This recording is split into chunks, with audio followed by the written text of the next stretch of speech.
വയനാടിനെ ദുരന്ത ഭൂമിയാക്കിയ മുണ്ടക്കൈ ചൂരൽമല ഉരുൾപൊട്ടലിൽ മരണസംഖ്യ ഉയരുന്നൊരു ഹൃദയഭേദകമായ കാഴ്ച തന്നെയാണ് കാണുന്നത്. മരണം 93 കടന്നിരിക്കുന്നു. 100-ലധികം പേർ ഇപ്പോൾ ആശുപത്രിയിൽ ചികിത്സയിലാണ്.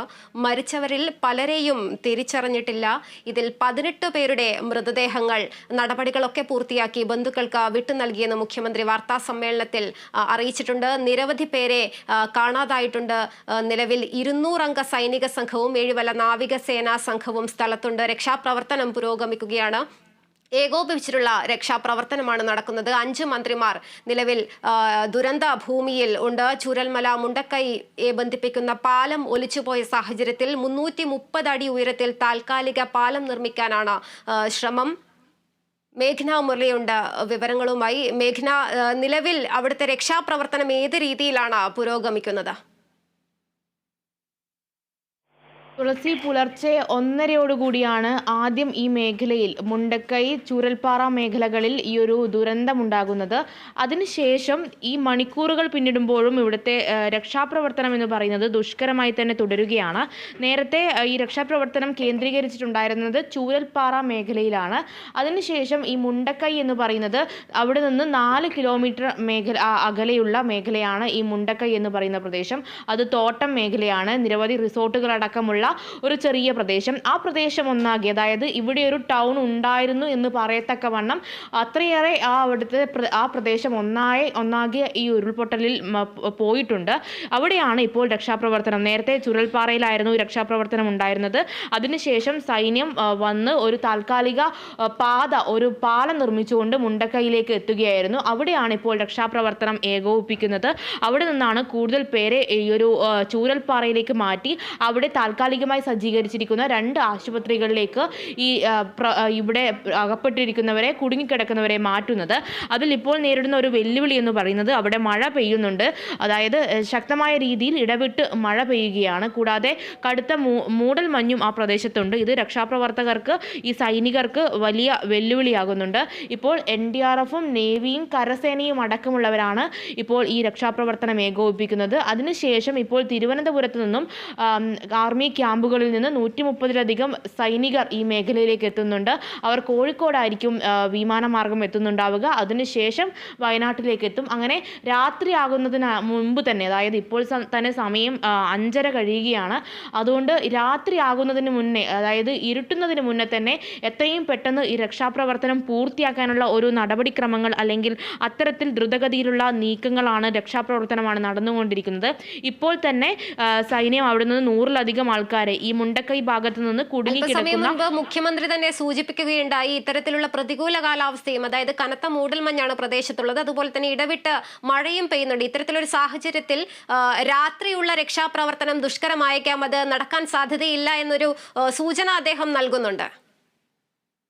തീർച്ചയായും, അതായത് ഉരുൾപൊട്ടൽ സാധ്യതയും മണ്ണിടിച്ചിൽ സാധ്യതകളടക്കമുള്ളത് കൊണ്ട് തന്നെ രാത്രിയാകുന്നതോടുകൂടി ഈ രക്ഷാപ്രവർത്തനം കൂടുതൽ ദുഷ്കരമാകും. ഇപ്പോൾ തന്നെ മൂടൽ മഞ്ഞുകൊണ്ട് അവിടെ ആ പ്രദേശത്ത് രക്ഷാപ്രവർത്തനം അല്ലെങ്കിൽ രക്ഷാപ്രവർത്തനത്തിലേക്ക് ഇറങ്ങി ചെല്ലാൻ പറ്റാത്തൊരു സാഹചര്യം സൈനികർക്കുണ്ട്. കൂടാതെ നേരത്തെ മണിക്കൂറുകൾക്ക് മുന്നെയാണ് ഈ രക്ഷാപ്രവർത്തനം നടന്നുകൊണ്ടിരിക്കുമ്പോൾ ഉരുൾപൊട്ടുകയും ഉരുൾപൊട്ടൽ ഭീഷണിയടക്കം അല്ലെങ്കിൽ മണ്ണിടിച്ചിലടക്കം ഉണ്ടാകുന്നത്. മാത്രമല്ല, ഈ പ്രദേശത്തെ പുഴ, ചെറിയ ചെറിയ ജലാശയങ്ങളടക്കം കര കവിഞ്ഞൊഴുകി വഴിമാറി ഒഴുകുന്ന ഒരു സാഹചര്യമുണ്ട്. മലവെള്ളപ്പാച്ചിലുണ്ട്. അതുകൊണ്ട് രാത്രിയാകുന്നതോടുകൂടി രക്ഷാപ്രവർത്തനം ദുഷ്കരമാകും. ഈ ഒരു നമുക്ക് മറ്റ് കവളപ്പാറ അടക്കമുള്ള പ്രദേശങ്ങളിലെ അല്ലെങ്കിൽ ആ മേഖലകളിലെ ദുരന്തങ്ങളൊക്കെ ഓർമ്മയുള്ളതാണ്. അതുകൊണ്ട് രാത്രിയിൽ ഈ രക്ഷാപ്രവർത്തകർക്ക് പോലും അവിടെ നിൽക്കുന്നത് അവരുടെ ജീവന് പോലും ഭീഷണിയാകുന്ന ഒരു സാഹചര്യം ഉണ്ടാകും. അതുകൊണ്ട് ഈ ഒരു മണിക്കൂറിനുള്ളിൽ തന്നെ, വരുന്ന 1 മണിക്കൂറിനുള്ളിൽ എത്രയും പെട്ടെന്ന് തന്നെ ഈ രക്ഷാപ്രവർത്തനം പൂർത്തിയാക്കുക എന്നുള്ളതാണ് സൈന്യം പ്രധാനമായും ലക്ഷ്യം വയ്ക്കുന്നത്. ഇപ്പോൾ നേരത്തെ മുഖ്യമന്ത്രി പറഞ്ഞതുപോലെ തന്നെ 5 മന്ത്രിമാരാണ് ഈ രക്ഷാപ്രവർത്തനം, സൈനികരും NDRF-ഉം നേവിയും പ്രദേശവാസികളുടെ പേര് നമ്മൾ എടുത്തു പറയേണ്ടതാണ്. നിരവധിയായിട്ടുള്ള സന്നദ്ധ സംഘടനകളുടെയും മറ്റ് പ്രദേശവാസികളുടെയും നേതൃത്വത്തിലും വിവിധ ജില്ലകളിൽ നിന്ന്, കേരളത്തിന്റെ പല ഭാഗത്തു നിന്ന് എത്തിയ പ്രദേശവാസികളുടെ അടക്കം നേതൃത്വത്തിലാണ് ഇപ്പോൾ അവിടെ രക്ഷാപ്രവർത്തനം നടക്കുന്നത്. ഇവർ എത്രയും പെട്ടെന്ന് തന്നെ, മണിക്കൂറുകൾ കൊണ്ട് തന്നെ ഈ ഒരു പ്രവർത്തനം പൂർത്തിയാക്കിക്കൊണ്ട് രാത്രിയിലേക്ക് വെക്കാതിരിക്കുക എന്നുള്ളതാണ്. പക്ഷേ ഇപ്പോഴും 250 150-ലധികം പേർ മുണ്ടക്കൈ ഭാഗത്ത് കുടുങ്ങിക്കിടക്കുന്നുണ്ട് എന്നുള്ളതാണ് സ്ഥിരീകരിക്കാത്ത വിവരങ്ങൾ. ഇത് മുണ്ടക്കൈ എന്ന് പറയുന്നത് കുറച്ചധികം റിസോർട്ടുകളുള്ള മേഖലകളാണ്. അതുകൊണ്ട് തന്നെ വിദേശികളടക്കമുള്ളവർ ഈ മുണ്ടക്കൈ ഭാഗത്ത് കുടുങ്ങിക്കിടക്കുന്നുണ്ട്. അവരെ ഈ പുഴ മാർഗം തന്നെ പുറത്തേക്ക് എത്തിക്കേണ്ടതുണ്ട്. ഇപ്പോൾ പ്രധാനമായും സൈന്യം റോപ്പ് ഉപയോഗിച്ചുകൊണ്ട്, തടിച്ച വടം ഉപയോഗിച്ചുകൊണ്ടാണ് ഇപ്പോൾ ഈ ഒരു രക്ഷാപ്രവർത്തനം നടത്തുന്നത്. ഇങ്ങനെ വടം വെച്ച് കെട്ടി, നമ്മൾ ഈ ദൃശ്യങ്ങളിൽ കാണുന്നത് പോലെ വടം ഉപയോഗിച്ച് കെട്ടി പുഴയിൽ ഒരു കരയിൽ നിന്ന് മറുകരയിലേക്ക് ഈ കുടുങ്ങിക്കിടന്ന ജനങ്ങളെ എത്തിക്കുകയാണ്. കൂടാതെ 45 ദുരിതാശ്വാസ ക്യാമ്പുകളാണ് വയനാട്ടിൽ മാത്രം തുറന്നിട്ടുള്ളത്. നേരത്തെ ആരോഗ്യമന്ത്രി സൂചിപ്പിച്ചത് ഈ ചൂരൽമല ഭാഗത്ത് തന്നെ ഈ ഒരു 2 ആശുപത്രികൾ സജ്ജീകരിച്ചിട്ടുണ്ട്. ആ ആശുപത്രികൾ എന്ന് പറയുന്നത് ഒരു ക്രിസ്ത്യൻ പള്ളിയും മുസ്ലിം മസ്ജിദും കേന്ദ്രീകരിച്ചാണ് ഈ ആശുപത്രി താൽക്കാലികമായി സജ്ജീകരിക്കുന്നത്. അങ്ങനെ മുണ്ടക്കൈ ഭാഗത്തിൽ നിന്ന് ചൂരൽപ്പാറ ഭാഗത്തേക്ക് എത്തുന്നവർക്ക് എത്രയും വേഗം ആതുര സേവനങ്ങൾ അല്ലെങ്കിൽ മെഡിക്കൽ സംവിധാനങ്ങൾ, മെഡിക്കൽ സേവനങ്ങൾ നൽകാനുള്ള ഒരു സജ്ജീകരണങ്ങൾ കൂടി ചൂരൽപ്പാറ ഭാഗത്ത് ഒരുക്കിയിട്ടുണ്ട്.